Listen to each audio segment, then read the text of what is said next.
So United have spent over £200 million this summer, but they've also got some big names off their books, including Marcus Rashford and Alejandro Garnacho. I mean, look, we've got Sancho, Antony, Rashford, Garnacho, Højlund and Malacia still waiting to see what happens with him. Chris, you were making a point mainly on Antony, you know, who's a sale there of 21.7 million. We heard 3 years ago going for 80 million to Man United. I mean, Manchester United's recruitment, I mean, Højlund as well, they brought him in for an absolute fortune. Now he's away on loan. Sancho was brought in as well. I mean, the money Manchester United, you speak about their goalkeeping problems, the recruitment of that club for the last number of years is incredibly bad. You know, you look and you think, you know, it's Manchester United. I mean, even like Rashford's wages, I mean, he signs what he's offered. You know, so the amount of money the club has wasted now for a long period of time, somebody does really need to get a grip of it from top to bottom.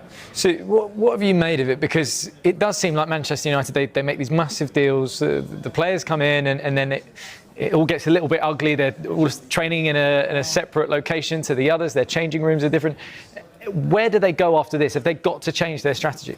Yeah, 100%. Like, the recruitment hasn't been good enough. And we were talking about it on the show on Saturday, and we were saying the manager's changing as well. So I think, you know, the style's changing. So then you're bringing in different players to fit with that style. So at some point, they've got to be patient. They've got to stick with the manager. They've then got to build with that manager and bring the right players in that are going to, you know, sort of play that style. So, yeah, when, you know, I looked at the start of the transfer window and you thought, OK, they've brought in some good attacking players. They're players that they needed because, you know, they didn't score enough goals, they didn't create enough chances last season. But then you also looked at the midfield area and you thought, well, to play the way that Amorim wants to play, they need probably more legs and more athleticism in there. Then you looked at the goalkeeper situation, which I know that they're addressing with Le Mans. Whether he's the right goalkeeper or not, I'm not too sure. But yeah, when you look at that and you look at the amount of money that they've spent and then what they're going for, the recruitment certainly hasn't been good enough. Do you think, Michael, they've got rid of the right players? Yeah, and what I mean by that, you know, you're looking at, I mean, Garnacho you can claim as an academy project, but it's still a great player on his day. Looking at this team, do you think they've made the right decisions? Well, you can go along from there. Sancho, Aston Villa. I mean, Antony, you're losing just under £60 million in 3 years. Remarkable. Marcus Rashford gone on loan. Garnacho, Højlund field from Malacia. I mean, Garnacho, you could talk about professionalism, body language. I mean, and with Boyd, it's just remarkable. A football club of Manchester United can waste money like they do and not get it right. I mean, you make the odd mistake, but it just seems to be constant with Manchester United. And you look at the money they spend now. I mean, they've gone with Cunha and Mbeumo, who big fans of. But it wasn't too long ago we were saying I'm a big fan of Sancho, like Rashford, like Garnacho, and then they're all out the door. So there's something not quite right. A mentality, a mindset of going, it's a heavy shirt to play in. But I'm going to knuckle down, I'm going to be good. Mainu, what happens with Mainu? He was wanting a loan move. It wasn't long ago, there was a picture with three of them, Højlund, Mainu and Garnacho, sat there all happy. The future of Manchester United. How it's all gone wrong. And there just seems to be a knock-on effect year after year, and Sue touched about on changing the manager. They have to get something right, they have to stick with it, and they've got to have a plan. And it just don't seem to have it at the moment in time, because they just waste so much money. You look at even Scott McTominay, who has went to Napoli. He's been a victim of the poor recruitment, and they've moved him on, obviously to free up money. But he played under every manager. You know, he's a good, talented player. He's went and showed that in Naples, and you look at them now. I mean, they keep signing in players. I mean, it's just a graveyard. It's interesting to see that they are getting rid of, you know, and that was I think the fan perspective on the Kobbie Mainoo thing was almost like it would be the last straw if it had gone. But it is like they're looking at the net profit of, okay, we can get Garnacho out. He's an academy, you know, talent that we've had. We're going to make pure profit back on that. Same with Scott McTominay. So, you know, but when you see who has left and then you've got who's come in, you know, Dorsey was touching on it, Mbeumo, Cunha, you've got Šeško up top now.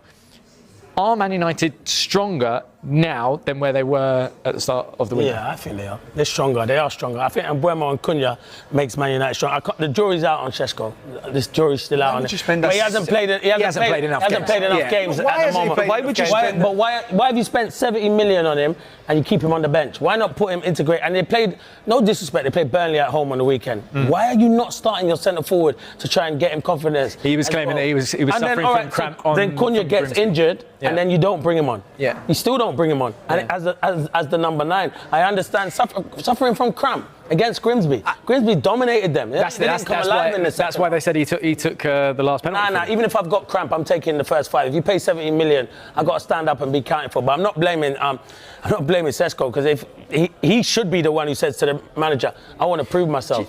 But I do think their window. They've got a strong window. I do think they look better, but Cunha's just picked up an injury, and Mbeumo has obviously got his goal again on the weekend, and Bruno scores the winning goal. But they are stronger, but they've got problems, and we've said that. Boydie's spot on. Their recruitment is nowhere near good enough. If you look at the list of players there, they're all talented. Why is it not working at that football club? There must be a reason why it's not working. Is it down to the individual, or is it down to someone at that football club who can't get the best out of them? The other thing is, you look at their players as well. I mean, Marcus Rashford is Barcelona. Sancho, he was at Chelsea last year. He's at Villa. Yeah. Like, it's not as if they're just going to clubs where it's Garnacho, Chelsea, yeah. Hoyland, Napoli, champion. Do you know what I mean? Is this a victim of the change in manager though? Like you're looking at, I mean, Tyrell Malacia, for instance, right, is an Eric Ten Hag signing. Yeah. He's now gone. As soon as he's gone, now Amorim doesn't want him. Michael, what would you say? Yeah, that happened. Eric Ten Hag signed Anthony for a ridiculous amount of money. He wanted him. Also like Garnacho as well. Yeah, and paid way over the price. You have to do. Manager comes in going, I want that player out. And Šeško now might be the same as what Hoyland is. I was one when Hoyland went in going, give him time. It was a disaster for Manchester United. Could Šeško be another one? They have to get him. When you're paying that much money, I'll get him fit playing him then. Manchester United confirms 4 signings and 6 departures, earning £161.7 million. In 2025 window, Manchester United moved strongly through the 2025 summer transfer window and showed that the rebuilding squad is at an accelerated pace.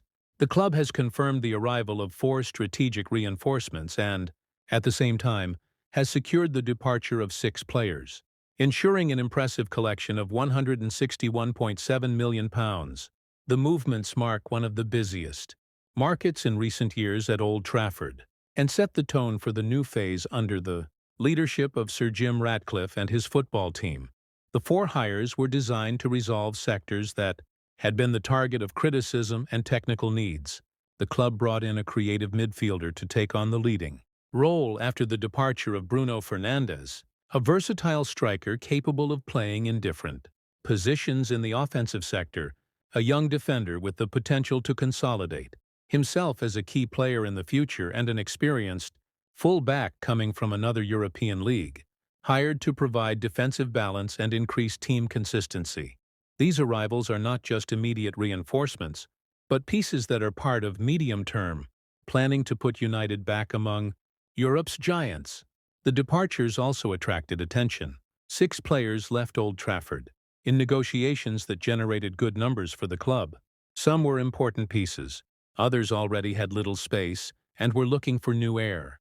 But in total, sales reached £161.7 million, one of the highest amounts ever received by United in a single window. The board celebrated the positive balance, as in addition to reinforcing the cast, it managed to balance finances and open space for future negotiations. The movement of the window shows that Manchester United is really willing to undergo a profound reformulation. The departure of experienced names opens space for new leaders to emerge in the locker room and also for promising young players from the base, who may have more opportunities throughout the season. The balance between experience, youth and investment shows a club that, after years of ups and downs, is trying to its identity. With the Premier League about to begin, fan expectations are enormous. New reinforcements are seen as pieces that can bring intensity, competitiveness, and new energy to the team, but pressure for immediate results will be inevitable. The promise is that a new Manchester United is being born, and the 2025-26 season will be decisive in proving that rebuilding is on track. The new era of Manchester United has begun. And are you, fan, going to stand out or follow every step towards glory?